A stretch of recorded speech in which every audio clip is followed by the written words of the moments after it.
స్తోత్రం కలుగును గాక. హల్లెలూయా. ప్రభువు యేసు క్రీస్తు నామములో కూడి వచ్చిన ఆత్మీయ సహోదరి సహోదరులందరికీ శుభము తెలియజేస్తూ ఉన్నాను. మరి లేచిగా కొద్ది సమయము ఆరాధన చేసుకున్నాము.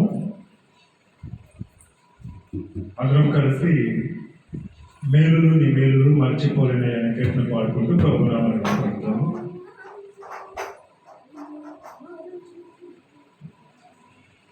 మేలులు నీ మేలులు మరచిపోలేనయ్యా, మేలులు నీ మేలులు మరచిపోలేనయ్యా, నా ప్రాణము కొన్నంతవరకు విడిచిపోలేనయ్యా, నా ప్రాణము కొన్నంతవరకు విడిచిపోలేనయ్యా, మేలులు నీ మేలులు మరచిపోలేనయ్యా, మేలులు నీ మేలులు మరచిపోలేనయ్యా.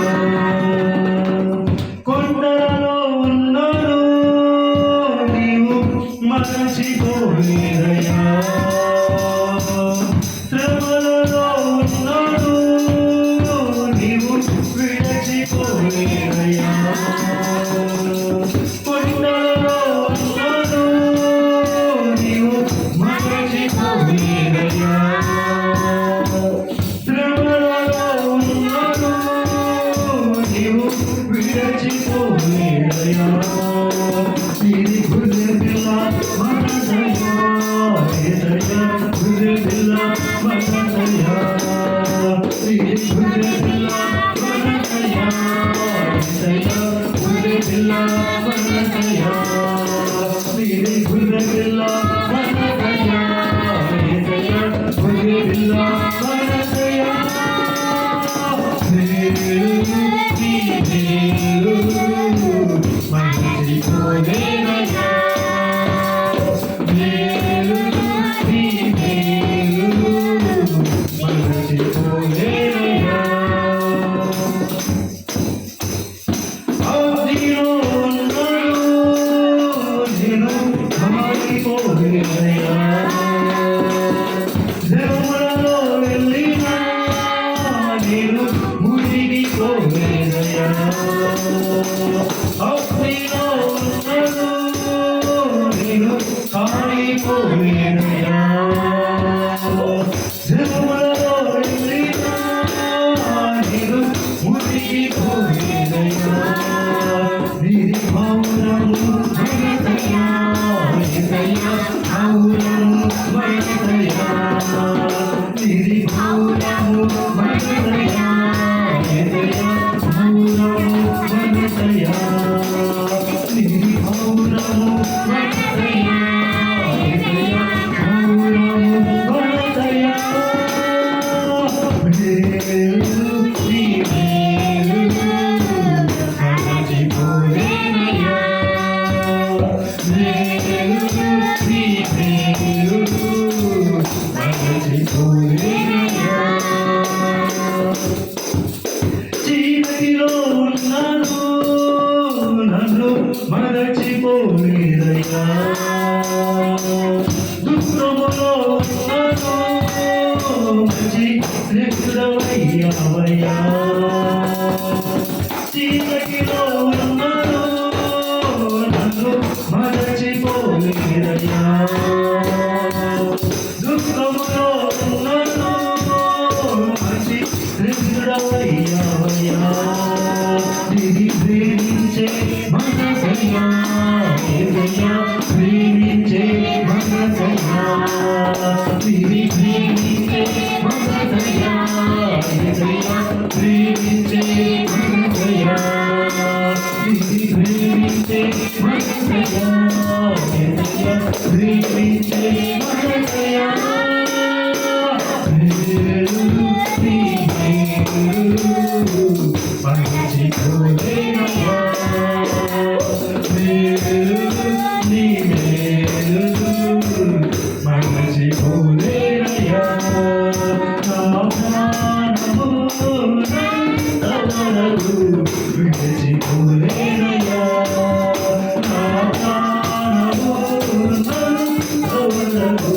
విడిచిపోలేనయ్యా. మేలులు నీ మేలులు మరచిపోలేనయ్యా. మేలులు నీ మేలులు మరచిపోలేనయ్యా. ఇది గుర్తిల్ల మనసయ్యా, గుర్తిల్ల మనసయ్యా, ఇది గుర్తిల్ల మనసయ్యా, గుర్తిల్ల మనసయ్యా, ఇది భౌరము మనసయ్యా, భౌరము మనసయ్యా, ఇది భౌరము మనసయ్యా, భౌరము మనసయ్యా, ఇది ప్రేమించే మనసయ్యా, ప్రేమించే మనసయ్యా, ఇది ప్రేమించే మనసయ్యా, ప్రేమించే మనసయ్యా.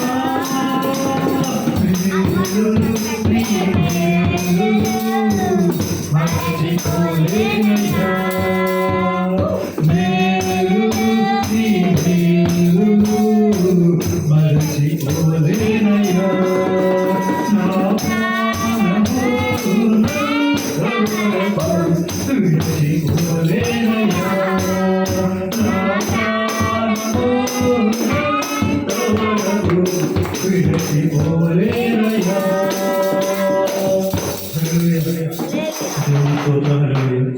ప్రార్థన చేసుకునే రాత్రి కాలంలో ప్రభు మనతో మాట్లాడాలని ప్రార్థన చేసుకున్నాం.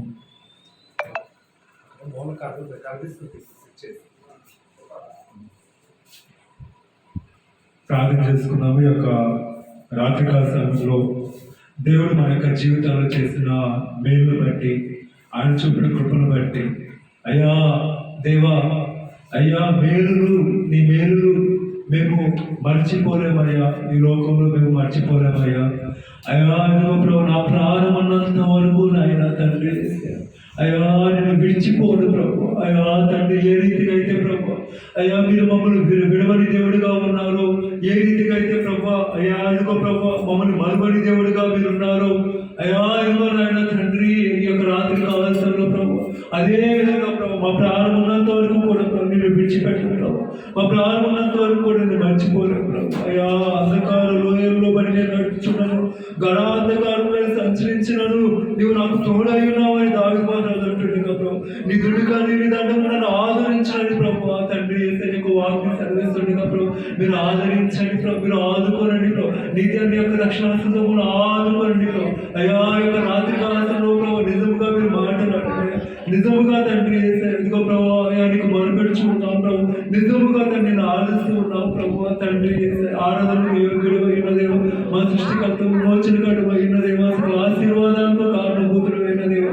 అయ్యా తండ్రి యొక్క రాత్రి కాలంలో మీరు మాట్లాడాలండి ప్రభు. ఆనాడు తండ్రి దానితో మీరు మాట్లాడిన దేవుడు నేను స్తుతిస్తున్నా ప్రభు. స్తోత్రం స్తోత్రం స్తోత్రం స్తోత్రం స్తోత్రం స్తోత్రం స్తోత్రం అనుస్థుతులు చెప్పాము.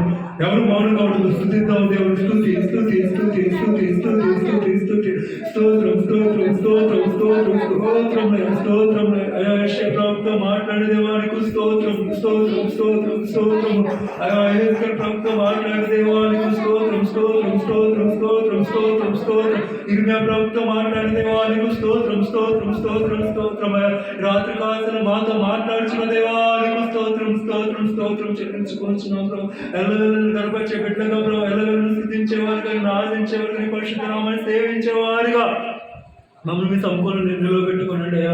అయ్యా ఇదిగో రాత్రి కాల్సిన ప్రభు వాక్యం కొరకు నిలబడి నన్ను ప్రభు నీకు వాక్యం చేత ప్రభు నింపి ప్రభు, నా నోటికి నీ మాటలు అందించి ప్రభు, రాత్రి కాల్సిన ప్రభు ఆదరణతో కలిగిన ప్రభు మాటలు మాకు తెలియజేసి ప్రభు ఆత్మలో బలపడుతున్నాయని పరిశుద్ధాత్మలో మాకు సహాయం చేస్తున్నామని మహిళ తెచ్చుకోమని తండ్రి నీ ప్రియ కుమారుడు యేసుక్రీస్తు ప్రభు ప్రశస్తమైన నామములు అడిగి వేడుకొంచున్నాము తండ్రి. ఆమేన్ ఆమేన్. హల్లెలూయా హల్లెలూయా. దేవునికి స్తోత్రం. హల్లెలూయా. దేవుడి పరిశుద్ధ వాక్యం చదువుకుందాం. దేవుడి పరిశుద్ధ గ్రంథానండి లూకా సువార్త. కూర్చున్నాం. లూకా సువార్త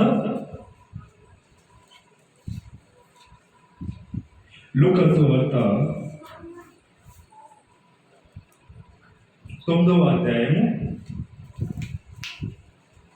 లూకాసు వార్త 9వ అధ్యాయం, అక్కడ బైబిల్ తీసుకో.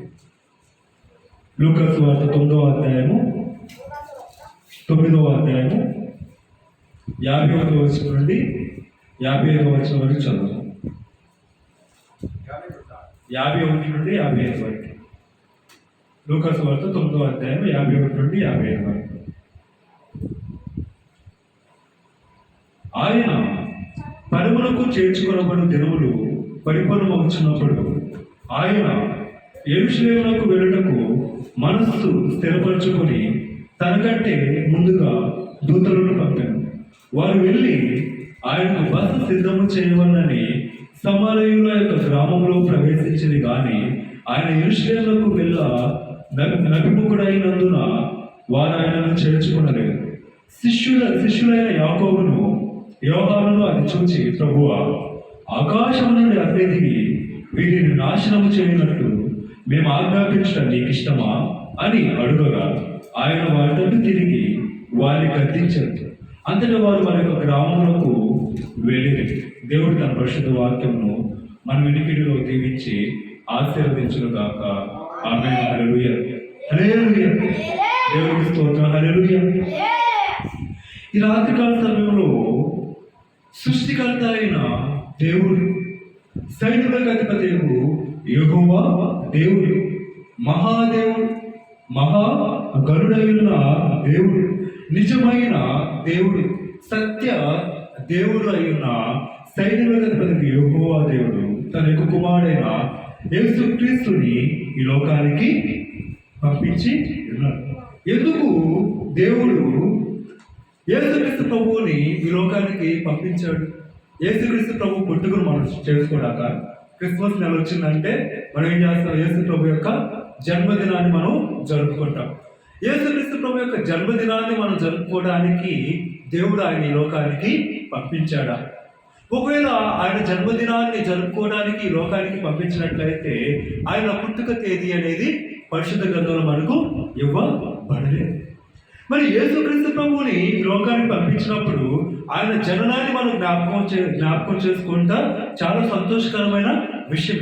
ఆ జననం, క్రీస్తు యొక్క జననము ఎందుకు ఆయన ఈ లోకానికి రావాల్సి వచ్చింది? ఎందుకు సృష్టికర్త అయిన యేసుక్రీస్తు ప్రభు ఈ లోకంలో 33.5 సంవత్సరాలు? ఎలాంటి లోకం ఇది చెప్పండి? భూలోకము ఎలా ఉంది? భూలోకము పాపముతో నిండుకొని ఉంది. ఎటు చూసినా కూడా పాపం, భయంకరమైన పాపం అన్నమాట. ఈ పాపపు సమాజంలో ఒక్క నీతిమంతుడు నీతితో బ్రతకడం కష్టం, ఒక వ్యక్తి పరిశుద్ధంగా బ్రతకడము కష్టం. అటువంటి మరి ఈ యొక్క పాప లోకానికి యేసుక్రీస్తు ప్రభు శరీరధారిగా 2000 సంవత్సరాలు క్రితం ఈ లోకానికి వచ్చి పరిశుద్ధుడిగా, నీతిమంతుడిగా జీవించి ఆయన పరిశుద్ధత చొప్పున మనము పరిశుద్ధులుగా జీవించటకు, అదేవిధంగా ఆయన యొక్క నీతి మత్వముతో మనము నీతిమంతులుగా జీవించటకు యేసుక్రీస్తు ప్రభు ఈ లోకానికి వచ్చి ఉన్నారు. హల్లెలూయా. ప్రతిదీ కూడా దేవుడి యొక్క సంకల్పం ఎలా ఉంటుందంటే దేవుడి యొక్క చిత్తానుసారంగా జరిగిపోతూ ఉంది. యేసుక్రీస్తు ప్రభు మరి దేవుడు ఈ లోకానికి వచ్చినప్పుడు మరి బాల్యంలో ఉన్నప్పుడే యేసుక్రీస్తు ప్రభు మరి సువార్త చెప్పవచ్చు. ఇర్మియాతో అంటూ ఉంటాడు, దేవుడు ఏమంటూ ఉంటాడు? బాల్యంలో నీ తల్లి గర్భంలో ఉండగానే నేను నిన్ను రూపించుకొని ఉన్నానని ఇర్మియాతో అంటూ ఉంటూ బాల్యంలోనే ఇర్మియాని పిలుచుకున్నాడు. బాల్యంలోనే ఇర్మియాని ఒక ప్రవక్తగా లేపిన దేవుడు అక్కడ మరి యేసుక్రీస్తుతో పుట్టిన దగ్గర నుండి 30 సంవత్సరాల వరకు కూడా ఆయన సువార్త చెప్పలేదు. ఎప్పుడు చెప్పారు? 30వ సంవత్సరం నుండి సువార్త మొదలుపెట్టి 30, 31, 32, 33, 33.5 సంవత్సరాలు, 3.5 సంవత్సరాలు ఆయన సువార్తను తెలియజేశారు.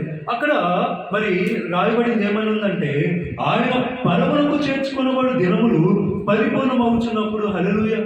అంటే రమారమి దగ్గరగా ఆయనకి 33.5 సంవత్సరాలు వచ్చేస్తున్నాయి, 33 సంవత్సరాలు అయిపోతూ ఉన్నాయి. అంటే పరిచర్య చివరి దినాల్లో ఉంటున్న సమయంలో ఈయన పరిచర్య ఎక్కడి నుండి ఎక్కడికి చేస్తారు? యేసుక్రీస్తు ప్రభు యెరూషలేము గలిలయ, సమరయ ఈ ప్రాంతాలన్నిటిలో కూడా ఆయనకు పరిచర్య చేస్తూ ఉన్నాడు. ఆయన మరి అద్భుతాలు చేస్తూ ఉన్నారు. యేసుక్రీస్తు ప్రభు ఆశ్చర్యకార్యాలు చేస్తూ ఉన్నాడు. గలిలయ నుండి యెరూషలేముకు, యెరూషలేము నుండి గలిలయకు ఆయన ప్రయాణాలు కొనసాగుతూ ఉన్నాయి. హల్లెలూయా. అలాంటి సమయంలో మరి ఇక్కడ ఏమని రాయబడిందంటే, ఆయన పరమునకు చేర్చుకున్నవాడు దేవుడు పరిపూర్ణమవుతున్నప్పుడు ఆయన యెరూషలేమునకు వెళ్ళటకు మనస్సు స్థిరపరచుకొని తనకంటే ముందుగా దూతలను పంపెను. ఏం చేస్తూ ఉన్నారు? ఈయన యెరూషలేముకి వెళ్ళాలని అనుకుంటున్నారు. ఈయన యెరూషలేము వెళితేనే అక్కడ మరి ప్రధాన యాజకులకి అప్పగింపబడతాడు. మరి ప్రధాన యాజకులు మీరు ఏం చేస్తారంటే సిలువ వేస్తారు. సిలువ వేసినప్పుడు ఆయన మన కొరకు చేయవలసిన త్యాగాన్ని కలువరి సిలువలో సంపూర్ణము చేస్తారు. అలాగా మరి మనసును స్థిరపరచుకొని యెరూషలేముకి వెళుతూ ముందుగా ఏం చేస్తూ ఉన్నాడంటే దూతలను పంపిస్తూ ఉన్నాడు అన్నమాట. అలా దూతలు పంపిస్తూ ఉన్నప్పుడు వీరు గలిలయ నుండి యెరూషలేముకి రావాలంటే ఏ ప్రాంతాన్ని దాటుకొని రావాలి అంటే సమరయ ప్రాంతాన్ని దాటుకొని రావాలి. ఇంకా గలిలయలో ఈయన ప్రయాణం మొదలుపెట్టినప్పుడు సమరయ ప్రాంతానికి వచ్చేసరికి చీకటి పడింది. ఆ యొక్క చీకటిలో ప్రయాణము అసాధ్యం కనుక ఏం చేస్తారు? సమరయ ప్రాంతంలో నివాసం చేయాలి. అయితే దూతలను పంపి మరి బస సిద్ధం చేయమనేసి చెప్పినప్పుడు ఎక్కడికి వెళ్ళారంటే సమరయుల యొక్క గ్రామంలో ప్రవేశించింది. ఈ సమరయులు ఎవరు అంటే యూదులకను అదే విధముగా అన్ని జనులకు పుట్టిన సంతానమే ఈ యొక్క సమరయులు. సమరయులు యూదుల చేత వేయబడిన వారు, ఊరికి దూరముగా నివసించేవారు. ఎవరు? సమరయులు. అయితే ఆ గ్రామానికి ప్రవేశించినప్పుడు ఇలాగ యేసుక్రీస్తు ప్రభు మరి మీ గ్రామానికి వస్తూ ఉన్నారు అని చెప్పినప్పుడు వాళ్ళు చాలా సంతోషించారనమాట. యేసు ప్రభు వస్తున్నారు, ఆయనకి మనము ఒక మంచి బస ఇవ్వాలి అనేసి ఆయన్ని అక్కడ ఉంచుకోవాలి. మరి అనేక మాటలు, దేవుని యొక్క మాటలు ఆయన నోటి నుండి వినాలి, ఆయన యొక్క అద్భుతాలు, ఆయన యొక్క స్వస్థతలు మనము చూడాలి. ఇంకా దెయ్యం పట్టిన వారి దెయ్యాన్ని వెళ్ళగొట్టడానికి ఆయన మనం చేర్చుకోవాలని ఎంతో ఆశతో ఉన్నప్పటికీ మరి ఇక్కడ ఈ రాత్రి యేసుక్రీస్తు ప్రభు మీతో ఉంటారు, ఉదయాన్నే లేచి యెరూషలేముకి వెళ్ళిపోతాడని చెప్పినప్పుడు వారు ఏం చేస్తున్నారంటే ఆయన్ను చేర్చుకోలేదట. అంతకుముందేమో యేసుక్రీస్తు ప్రభుని సమరయులు చేర్చుకున్నారంటే యేసుక్రీస్తు ప్రభుని సమరయులు చేర్చుకున్నారు. ఎక్కడ చేర్చుకున్నారంటే యాకోబు బావి దగ్గరకి ఎవరు వచ్చారు? యేసే ఉన్నారు. ఇంకా నీళ్లు చేరుకోవడానికి ఎవరు వచ్చారు? సమరయ స్త్రీ ఒకటి నీళ్లు చేరుకోవడానికి వచ్చినప్పుడు మరి దేవుడు ఆమె యొక్క జీవితం అంతా చెప్పినప్పుడు, నీకు జీవజలాన్ని ఇస్తానని చెప్పినప్పుడు మరి ఆమె ఏం చేసింది? సమరయులందరినీ కూడా పిలుచుకొని వచ్చినప్పుడు వారు యేసుక్రీస్తు ప్రభుని ఎక్కడ చేర్చుకున్నారు? వారి యొక్క గ్రామంలో చేర్చుకొని 3 దినాలు ఉంచుకున్నప్పుడు యేసుక్రీస్తు ప్రభు గొప్ప అద్భుత కార్యాలు, ఆశ్చర్య కార్యాలు చేసిన తర్వాత ఆయన తిరిగి వెళ్ళిపోయారు.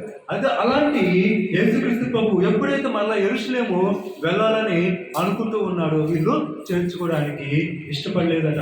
అందుకని శిష్యులైన యాకోబు, యోహానును చూసి ఏమంటూ ఉన్నారంటే, ప్రభువా, ఆకాశం నుండి అగ్ని దిగి వీరిని నాశనం చేయనట్టు మేము ఆజ్ఞాపించడం నీకు ఇష్టమా అని అడుగుగా ఆయన వారి తట్టు తిరిగి వారిని గద్దించారు. ఎప్పుడైతే యేసుక్రీస్తు ప్రభుని చేర్చుకోలేదో శిష్యులకి ఏమొచ్చిందంటే భయంకరమైన కోపం అనేది వచ్చింది. అలా భయంకరమైన కోపం వచ్చి ఏమంటున్నారంటే, ప్రభువా, నువ్వు మాకు ఆజ్ఞాపించు, ఆకాశం నుండి దిగి వచ్చి వీరిని దహించి వేస్తాము, సమరయుల్ని కాల్చి వేస్తాము. మరి లోకరక్షకుడైన నిన్ను, దేవుని కుమారుడైన నిన్ను యొక్క సమరయులు చేర్చుకోవడానికి ఇష్టపడటం లేదు అని అన్నప్పుడు దేవుడు ఏం చేస్తున్నాడంటే గద్దిస్తూ ఉన్నాడనమాట. సమరయులు ఏం చేస్తూ ఉన్నాడు? గద్దిస్తూ ఉన్నాడు. ఎందుకు ఇక్కడ మీరు ఆకాశం నుండి అగ్ని దిగివచ్చి వీరిని దహించాలని అంటూ ఉన్నాడు అంటే, అటువంటి పనిని పరిశుద్ధ గ్రంథంలో ఎవరు చేశారంటే ఒకసారి మనం చూద్దాము. రాజుల రెండవ గ్రంథము రాజుల రెండవ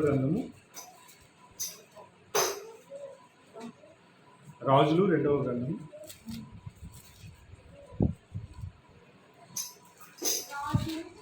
1వ అధ్యాయము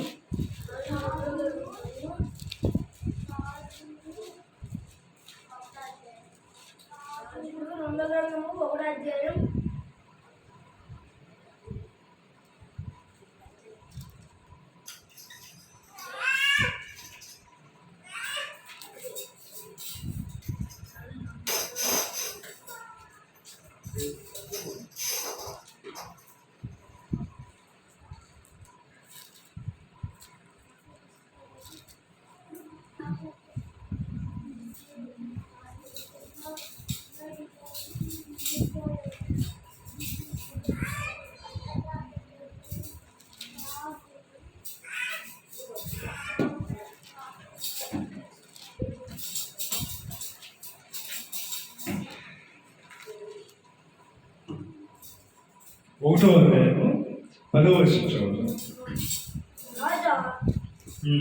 9వ వచనం. వెంటనే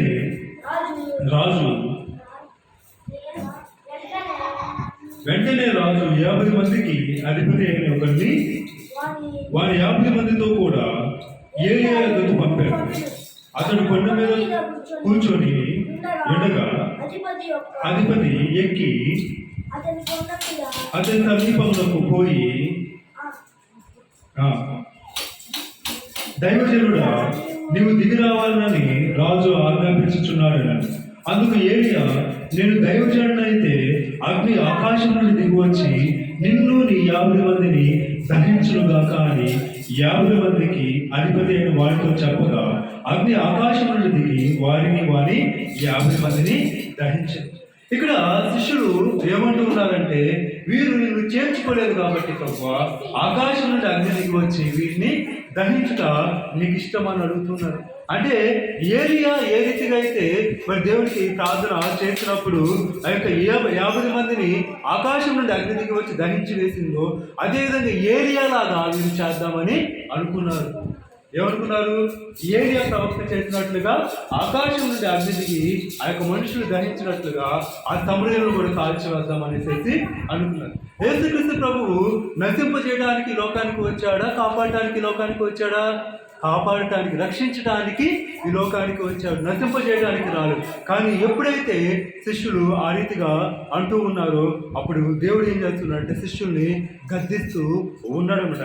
గద్దిస్తూ అంటూ ఉన్నాడు, నేను మరి మనుషులను రక్షించడం కొరికే వచ్చి ఉన్నాను కానీ మనుషులను నశింపజేయడానికి రాలేదు. ఈ యొక్క సమరయులను నేను కాపాడటానికి వచ్చాను కానీ సమరయులను నశింపజేయడానికి నేను రాలేదు.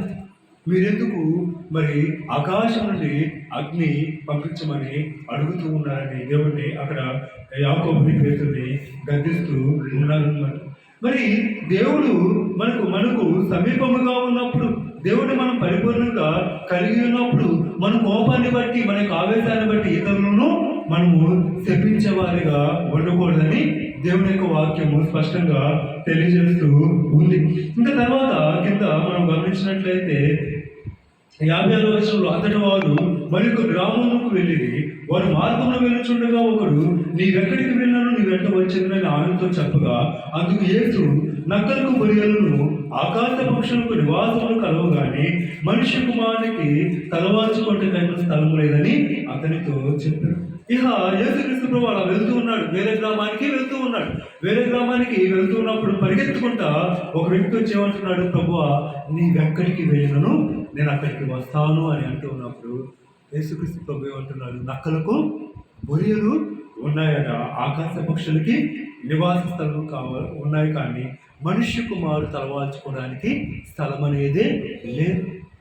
నేను తలవాల్చుకోవడానికి, పడుకోవడానికి స్థలము లేదు. మరి నువ్వు గొప్ప ఆస్తిపడుగా ఉన్నావు, నువ్వు నాతో పాటు వస్తే నువ్వెక్కడ తలవాల్చుకుంటావు అని ఇక్కడ అడుగుతూ ఉన్నాడనమాట. మరి యేసుక్రీస్తు ప్రభువు ఈ లోకంలో ఉన్నప్పుడు మరి ఎక్కడ నివాసం చేశాడంటే కొండల్లో నివాసము చేశాడు. పగలంతా ఎక్కడున్నారు? దేవాలయంలో పరిచయం చేస్తూ ఉన్నాడు, దేవాలయంలో బోధిస్తున్నాడు, దేవాలయంలో అద్భుతాలు చేస్తాడు, దేవాలయంలో సూచక క్రియలు, మహత్కార్యాలు చేస్తూ ఉన్నాడు. అలాగనే ప్రతి రాత్రి కూడా ఒలీవల కొండ మీద ప్రార్థన చేస్తూ ఉన్నాడు. మనిషి కుమారుడు తలవాల్చుకోవడానికి స్థలమే లేదయ్యా, నువ్వు నన్ను వెంబడిస్తే నీకేమీ వస్తుంది. నన్ను వెంబడిస్తే మరి నేను ఎలా జీవించాలో అలాగే నువ్వు జీవించు. అది చాలా కఠినమైన. మరి అలా నువ్వు జీవించాలంటే నీ శిలువను ఎత్తుకొని నువ్వు నన్ను వెంబడించాలి. నిన్ను ఉపేక్షించుకోవాలి, నిన్ను తగ్గించుకొని నన్ను వెంబడించాలి అనేసి అక్కడ దేవుడు అతనికి చెప్తూ ఉన్నాడు. ఒకసారి తిమోతికి రాసిన మొదటి పత్రిక చూద్దాం.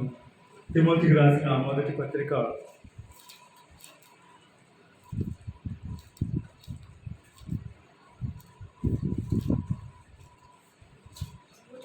1వ అధ్యాయము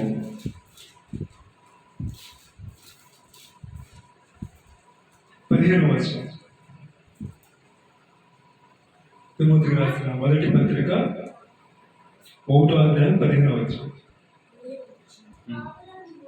పాపులను రక్షించుటకు క్రీస్తు యేసు లోకమునకు వచ్చినను వాక్యము నమ్మదగినదియు పూర్ణాంగీకారమునకు యోగ్యమైనదియునై ఉన్నది. అట్టి వారిలో నేను ప్రధానులను. హల్లెలూయా. ఇక్కడ దేవుడు మాట్లాడుతున్నాడు. పాపులను రక్షించడానికి క్రీస్తు యేసు లోకమునకు వచ్చాడు. యేసుక్రీస్తు ప్రభు ఎందుకు ఈ లోకానికి వచ్చాడంటే పాపులను రక్షించడానికి. పాపం చేసిన వారిని రక్షిస్తామా శిక్షిస్తామా చెప్పండి? శిక్షిస్తామా? తప్పు చేసిన వాళ్ళు శిక్షిస్తామా రక్షిస్తామా? శిక్షిస్తాం. మన స్నేహితుడు కానీ లేకపోతే ఎవరైనా మనకి తెలిసిన వాళ్ళు కానీ మనకి ఏదైనా అపకారం చేస్తే లేకపోతే మన పట్ల ఏదైనా తప్పు చేస్తే మనం శిక్షిస్తాం. కానీ ఆయన ఎందుకు వచ్చాడంటే రక్షించడానికి వచ్చాడు. మనము ఎవరైనా తప్పు చేస్తే వాళ్ళని శ్రమ పెడతాం. ఈయన ఏం చేస్తున్నాడు? నరకం అనే శ్రమ నుండి పరలోక రాజ్యానికి తీసుకెళ్ళడానికి దేవుడి లోకానికి శరీరధారిగా వచ్చాడు. ఎందుకు వచ్చాడమ్మా యేసయ్య ఎందుకు వచ్చాడు ఈ లోకానికి అని ఎవరైనా మీ ఫ్రెండ్స్ అడిగారు అనుకోండి, మీరేం చెప్పాలి? పాపులను రక్షించడానికి ఈ లోకానికి వచ్చాడు అని మీరు చెప్పారు అనుకోండి. ఎవరైనా పాపులను శిక్షిస్తారు కానీ పాపులను ఎవరైనా రక్షిస్తారా? పాపం చేసే వాళ్ళకి శిక్ష కోర్టులు ఉన్నాయి. ఆ కోర్టులు ఏం చేస్తాయి? పాపం చేసిన వాళ్ళకి ఏం చేస్తాయి? శిక్ష వేస్తాయా? ఏం చేస్తాయి? శిక్ష వేస్తాయి. ఎవరైనా ఒకడు మరి ఒక వ్యక్తిని చంపితే ఏం చేస్తారు? యావజ్జీవ కారాగార శిక్ష వేస్తారు, లేకపోతే ఉరి శిక్ష శిక్షిస్తారు. మరి అలాగే దేవుడు కూడా శిక్షించాలిగా. ఎందుకు రక్షించాలి అని ఎవరైనా అడిగారు అనుకో, మా దేవునికి మేమంటే ఇష్టం, మా దేవునికి మనమంటే ప్రేమ, ఎనలేని ప్రేమ. మీ నాన్న ఉన్నాడు అనుకోండి, మీ నాన్న మరి నువ్వేదైనా తప్పు చేశాడు అనుకోండి శిక్షిస్తాడు. శిక్షించి మరి ఏదైనా ఆపద శిక్ష ద్వారా నీకు ఏదైనా ఆపద వచ్చింది అనుకో, హాస్పిటల్కి వెళ్ళాల్సిన పరిస్థితి వచ్చింది అనుకో, అప్పుడు ఏం చేస్తాడు? అలానే వదిలేస్తాడా? హాస్పిటల్కి తీసుకెళ్ళడా? హాస్పిటల్కి తీసుకువెళ్తాడు. అలానే వదిలేడు. అలాగే దేవుడు కూడా మనకు తండ్రిగా ఉన్నాడు. ఆ తండ్రి ఏం చేస్తాడంటే మనం తప్పు చేస్తే ఆ తప్పు నుండి సరిచేసి మనల్ని రక్షించి దాని యొక్క రాజ్యానికి మనల్ని తీసుకొని వెళ్ళేవాడిగా ఉంటాడని ఇక్కడ అపొస్తలుడైన పౌలు తిమోతికి రాసిన మొదటి పత్రికలో చెప్తూ ఉన్నాడు. పాపులను రక్షించుటకు యేసుక్రీస్తు లోకమునకు వచ్చిన వాక్యము ఎలాంటిదంట? నమ్మదగినది. హల్లెలూయా. నమ్మదగినది. మనం నమ్మాలి. యేసుక్రీస్తు ప్రభు నన్ను రక్షించడానికి ఈ లోకానికే వచ్చాడు. ప్రతిరోజు కూడా ఈ మాట చెప్పాలి. ప్రభువా, ప్రార్థన చేసే ప్రతిసారి కూడా ఏం చెప్పాలి?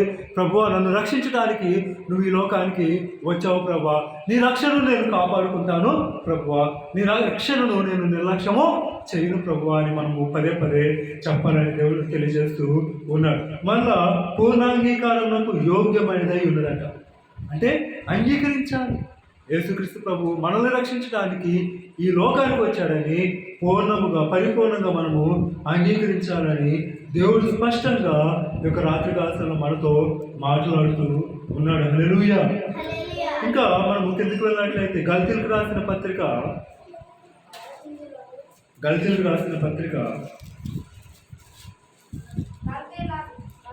1వ అధ్యాయము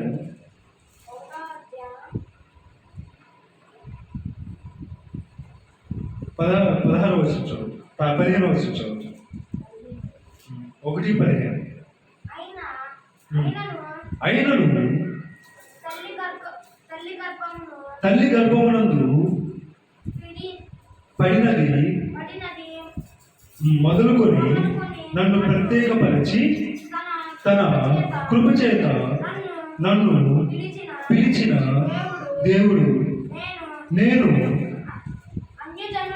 అన్ని జనుల్లో తన కుమారుని ప్రకటింపవల్లని ఆయనను నాయందు బయలుపరప నన్ను గ్రహించినప్పుడు మనుష్య మాత్రులతో నేను తప్పింపలేదు. యేసుక్రీస్తు ప్రభు మరలా ఈ లోకానికి ఎందుకు వచ్చాడు అంటే మొట్టమొదటిగా మరి మనల్ని ప్రత్యేకపరచడానికి ఈ లోకానికి వచ్చాడు. అక్కడ ఏమని చెప్పుకున్నాము? పాపులను మనల్ని రక్షించడానికి యేసుక్రీస్తు ప్రభు ఈ లోకానికి వచ్చాడు. ఇక్కడ గమనించినట్లయితే మనల్ని ప్రత్యేకపరచడానికి ఈ లోకానికి వచ్చాడు. ఈ లోకం నుండి మనల్ని ప్రత్యేకపరచాలి, పాపం నుండి మనల్ని వేరు చేయడానికి, లేకపోతే ఈ లోకానుసరమైన దురాశ నుండి మనల్ని బయటకు తీసుకురావడానికి యేసుక్రీస్తు ప్రభు శరీరధారిగా ఈ లోకానికి వచ్చాడని ఇక్కడ దేవుడు తెలియజేస్తున్నాడు. ఇంకా తన కృపచేత నన్ను పిలిచిన దేవుడు హల్లెలూయా. ఇంకా ఆయన మనల్ని పిలవడానికి వచ్చాడు, ఆయన రక్షణ ద్వారా మనల్ని పిలవడానికి వచ్చాడు. మరి యేసుక్రీస్తు ప్రభు ఈ లోకానికి రాకపోతే మనము రక్షణలోనికి వచ్చేవాళ్ళము కాదు, దేవుడిని పరిపూర్ణంగా తెలుసుకునే వాళ్ళము కాదు. మరి ఇంకా మన పాపములోనే ఉండి, మన యొక్క అవిధేయతలోనే ఉండి మనము చనిపోయే వారు. అటువంటి అవిధేయత స్థితిలో నుండి, అటువంటి పాపపు స్థితిలో నుండి మనల్ని పేరు పెట్టి పిలవడానికి దేవుడు ఈ లోకానికి వచ్చాడు, ప్రత్యేకపరచడానికి ఈ లోకానికి వచ్చాడు, పేరు పెట్టి పిలవడానికి ఈ లోకానికి వచ్చాడు. ఇంకా నేను అన్య జనులలో తన కుమారుని ప్రకటింపవలెనని పౌలు ఏం చేస్తూ ఉన్నాడు? అన్య జనులలో యేసుక్రీస్తు ప్రభుని ప్రకటిస్తూ ఉన్నాడు. యేసుక్రీస్తు ప్రభు ఈ లోకానికి ఎందుకు వచ్చాడు? అన్య జనులకు వెలుగుగా ఈ లోకానికి వచ్చాడు, అంతేనా? జబులును నఫ్తాలి ప్రాంతంలో, అరణ్యంలో ఉన్న ప్రదేశంలో ఉన్న ప్రాంతంలో వారు గొప్ప వెలుగు చూచారు. యేసుక్రీస్తు ప్రభువుని కన్నులారా చూచారు శరీరధారి. బాప్తిసం తీసుకున్న కొత్తలో నాకు వాక్యం చదివేటప్పుడు పదే ఏమనిపిస్తూ ఉంటుంది అంటే, యేసుక్రీస్తు పుట్టి 33.5 సంవత్సరాలు ఈ లోపల జీవించి 2000 సంవత్సరాలప్పుడు యేసుక్రీస్తు ప్రభువుతో నేను ఉంటే అంత బాగుండేది. యేసుక్రీస్తు ప్రభుని కనులారా శరీరధారిగా చూసేవాడిని కదా. ఆయన చేసిన అద్భుతాలు, లేకపోతే ఆయన చేసిన ఆశ్చర్య కార్యాలు నా కనులారా నేను చూసేవాడిని కదా అని అనిపిస్తా ఉండేది. చాలా మందికి కూడా ఆ రీతిగా అనిపిస్తూ ఉంటుంది. అందుకని యేసుక్రీస్తు ప్రభు అక్కడ వాళ్ళతో అంటూ ఉన్నాడు, మీరు వినే మాటలు విని చెవులు, మీరు చూసే కనులు ధన్యములై ఉన్నవి. అనేకులు ఈ మాటలు వినగోరియు వినలేకపోయారు, అనేకులు నేను చేసే కార్యాలు చూడగోరియు చూడలేకపోయారట. మరి అక్కడున్న వారు చూచి కూడా నమ్మలేదు. ఇప్పుడైతే మనము చూసి దేవుణ్ణి పరిపూర్ణంగా నమ్మేవారిగా ఉన్నాం. హల్లెలూయా. ఆయన మనల్ని పిలిచాడు కాబట్టి మనం ఆయన్ని నమ్మగలిగే వారిగా ఉన్నాం. మరి యొక్క క్రిస్మస్ కాలంలో దేవుడు ఏం చెప్తున్నాడు అంటే, అన్ని జనులు తన కుమారుని ప్రకటింపవాలని. సువార్త భారము, సువార్త పని ఒక సేవకుడిదైనా అందరిదా అంటే అందరిది. మొట్టమొదటిగా సువార్త ఎవరికి తెలియజేయబడింది? శాస్త్రులకు తెలియజేయబడిందా? పరిసయ్యులకు తెలియజేయబడిందా? లేకపోతే ప్రధాన యాజకులు అనే వారు ఉన్నారు, వారికి సువార్త తెలియజేయబడిందా దూత ద్వారా? ఎవరికి తెలియజేయబడింది? గబ్రియేలు దేవదూత ద్వారా. గొర్రెల కాపర్లకి సువార్త తెలియజేయబడినప్పుడు ఆ గొర్రెల కాపరులు వెళ్ళి యేసుక్రీస్తు ప్రభుని కనులారా చూచి యెరూషలేము వీధుల్లోకి పరిగెత్తుకొని పోయి యేసుక్రీస్తు ప్రభు యొక్క జననాన్ని ప్రకటించారు. లోకరక్షకుడు వెలిశాడు, లోకరక్షకుడు జన్మించాడు, లోకరక్షకుడు కన్యైన మరి గర్భాన పుట్టాడనేసి వారు ప్రకటించారు. అలాగే నువ్వు నేను ఏం చేయాలంటే అన్ని జనుల్లో క్రీస్తుని మనము ప్రకటించాలని ఇక్కడ దేవుడి యొక్క రాజకాశం మాట్లాడుతూ ఉన్నాడు. మరి మనం రక్షించడానికి యేసుక్రీస్తు ప్రభు ఈ లోకానికి వచ్చాడు, మరి మనల్ని పిలవటానికి లోకానికి వచ్చాడు, మనల్ని ప్రత్యేకపరచడానికి లోకానికి వచ్చాడు.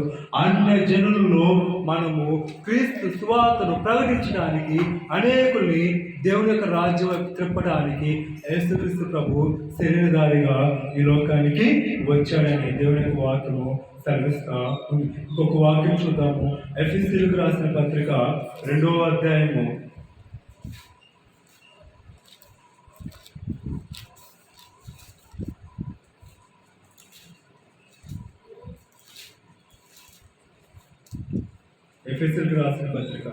2వ అధ్యాయం 1వ వచనం. మీ అపరాధముల చేతను పాపముల చేతను మీరు చచ్చిన వారై ఉండగా ఆయన మిమ్మల్ని క్రీస్తుతో కూడా బ్రతికించను. హల్లెలూయా. మనం ఎలా ఉన్నామట? మన పాపముల చేత, అదేవిధంగా మన అపరాధముల చేత చచ్చిన వారముగా ఉన్నాం. అలా చచ్చిన మనల్ని క్రీస్తుతో కూడా బ్రతికించడానికి, ఆయనతో పాటు బ్రతికించడానికి యేసుక్రీస్తు ప్రభు ఈ క్రిస్మస్ కాలంలో మన కొరకు, నీ కొరకు, నా కొరకు వచ్చాడు. హల్లెలూయా. అంటే మనము మరణించటం దేవునికి ఇష్టం లేదు. మనము పాపములో ఉండి, అపరాధాల్లో ఉండి చనిపోవడం ఆయనకు ఇష్టం లేదు. కాబట్టి ఆయన ఏం చేశాడంటే ఆయన రక్తాన్ని మన కొరకు ధారపోసి, ఆయన రక్తాన్ని మన కొరకు ధారపోసి మనల్ని ఆయనతో కూడా బ్రతికించడానికి ఈ లోకానికి వచ్చింది. కాబట్టి ఈ యొక్క వాక్యం అంటున్నాము, ప్రభువా నీతో నేను యుగాలు జీవిస్తాను, యుగాలు జీవిస్తాను, బ్రతుకుతాను అంటే ప్రభువా మరి నీ కొరకు నన్ను నేను సమర్పించుకుంటాను. ఈ యొక్క క్రిస్మస్ కాలంలో మాత్రమే కాకుండా అన్ని నెలలు కూడా ఇటువంటి సంతోషంతో, ఆనందంతో నేను సేవిస్తాను, నేను ఆదిస్తాను ప్రభువా అని దేవుడి యొక్క ఒక తీర్మానం తీసుకోవాలని దేవుడు తెలియజేస్తున్నాడు. ఎన్ని విషయాలు చెప్పుకున్నాము. యేసుక్రీస్తు ప్రభు ఎందుకు ఈ లోకానికి వచ్చి ఉన్నాడంటే ఒకసారి రేపు వాళ్ళు చెప్పాలి. యేసుక్రీస్తు ప్రభు ఎందుకు ఈ లోకానికి వచ్చాడంటే మొట్టమొదటిసారిగా మనల్ని రక్షించడానికి ఈ లోకానికి వచ్చాడు. ఇంకా రెండవదిగా ఆయన మనల్ని పిలవటానికి ఈ లోకానికి వచ్చాడు. మూడవదిగా మనల్ని ప్రత్యేకపరచడానికి ఈ లోకానికి వచ్చాడు. అన్ని జనుల్లో ఆయన నామాన్ని ప్రకటించడానికి, ఆయన సువార్త చెప్పడానికి ఈ లోకానికి వచ్చాడు. ఇంకా ఐదవదిగా ఆయనతో పాటు బ్రతికించడానికి ఈ లోకానికి వచ్చాడు. హల్లెలూయా. ఎన్ని పాయింట్స్? 5 పాయింట్స్. ఏంటి? మొట్టమొదటిగా మనల్ని రక్షించడానికి, కీర్తన విను, మనల్ని రక్షించడానికి ఈ లోకానికి వచ్చాడు. మనల్ని పిలవటానికి, పరలోక సంబంధమైన పిలుపు కొరకు ఈ లోకానికి వచ్చాడు. మూడవదిగా ఏంటి? మనల్ని ప్రత్యేకపరచడానికి ఈ లోకానికి వచ్చాడు. నాలుగవదిగా అన్ని జనుల్లో ఆయనకు సువార్తను ప్రకటించడానికి ఈ లోకానికి వచ్చాడు. ఐదవదిగా క్రీస్తుతో పాటు మనల్ని బ్రతికించడానికి ఈ లోకానికి వచ్చాడు. హల్లెలూయా. కాబట్టి ఒక వాక్యానుసారంగా ఈ రీతిగా జీవిస్తూ మరి ప్రభు యొక్క అడుగు జాడల్లో మనము సాగిపోవాలని యొక్క క్రిస్మస్ నెలలో దేవుడు మనల్ని పిలుస్తూ ఉన్నాడు. ఈ రోజు నుండి అల్లరి చేయటం కాదు, మరి వ్యర్థమైన మాటలు మాట్లాడటం కాదు, వ్యర్థమైన ఆలోచనలు చేయటం కాదు, లేకపోతే అల్లరితో కూడుకున్న ఆటపాటలు కాదు. ప్రభు క్రమశిక్షణతో మరియా ఏ రీతిగా అయితే నీ యొక్క వాక్యాన్ని ధ్యానించిందో, మరియా ఏ రీతిగా అయితే ప్రార్థన చేసిందో, మరియా ఏ రీతిగా అయితే పరిశుద్ధంగా జీవించిందో ఆ రీతిగా పరిశుద్ధంగా నీ యొక్క వాక్యాన్ని ధ్యానిస్తా ప్రభు. నీకు ప్రార్థన చేస్తాను ప్రభు, నీతో సహవాసం కలిగి ఉంటాను ప్రభు అని ఒక తీర్మానంతో ముందుకు వెళ్ళాలని దేవుడు యొక్క క్రిస్మస్ సందేశంగా యొక్క రాత్రికాలంలో మనతో మాట్లాడుతున్నాడు. ఆ రీతిగా జీవించిన పరిశుద్ధ ఆత్మ దేవుడు మనకు సహాయం చేసి ముందుకు నడిపించును గాక. ఆమేన్. హల్లెలూయా.